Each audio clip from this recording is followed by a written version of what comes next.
Paul, le prisonnier de Christ pour vous païens, si du moins vous avez appris comment je fais part de la grâce de Dieu qui m'a été confiée pour vous. C'est par révélation que j'ai eu connaissance du mystère sur lequel je viens d'écrire en peu de mots.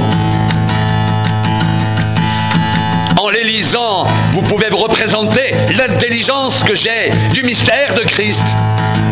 Il n'a pas été manifesté aux fils des hommes dans les autres générations, comme il a été révélé maintenant par l'Esprit aux saints apôtres et prophètes de Christ.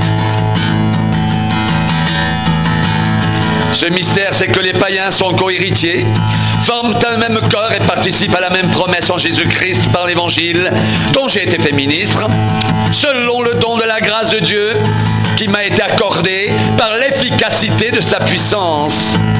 À moi, qui suis le moindre de tous les saints, cette grâce a été accordée d'annoncer aux païens les richesses incompréhensibles de Christ et de mettre en lumière le moyen de faire connaître le mystère caché de toute éternité en Dieu qui a créé toutes choses. C'est pourquoi les dominations et les autorités dans les lieux célestes connaissent aujourd'hui par l'Église la sagesse infiniment variée de Dieu selon le dessein éternel qu'il a mis à exécution par Jésus-Christ, notre Seigneur.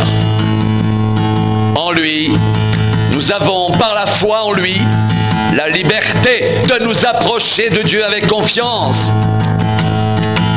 Aussi, je vous demande de ne pas perdre courage à cause des afflictions que j'endure pour vous.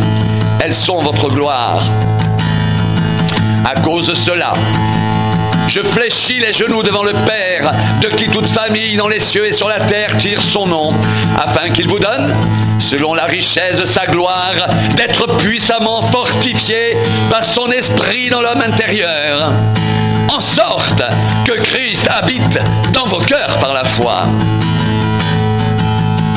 Étant enraciné et fondé dans l'amour, que vous puissiez comprendre avec tous les saints quelle est la largeur, la longueur, la profondeur et la hauteur, et connaître l'amour de Christ qui surpasse toute connaissance, en sorte que vous soyez remplis jusqu'à toute la plénitude de Dieu. Or, à celui qui peut faire, par la puissance qui agit en nous, infiniment au-delà de ce que nous demandons ou pensons, à lui soit la gloire dans l'Église et en Jésus-Christ, dans toutes les générations, au siècle des siècles. Amen.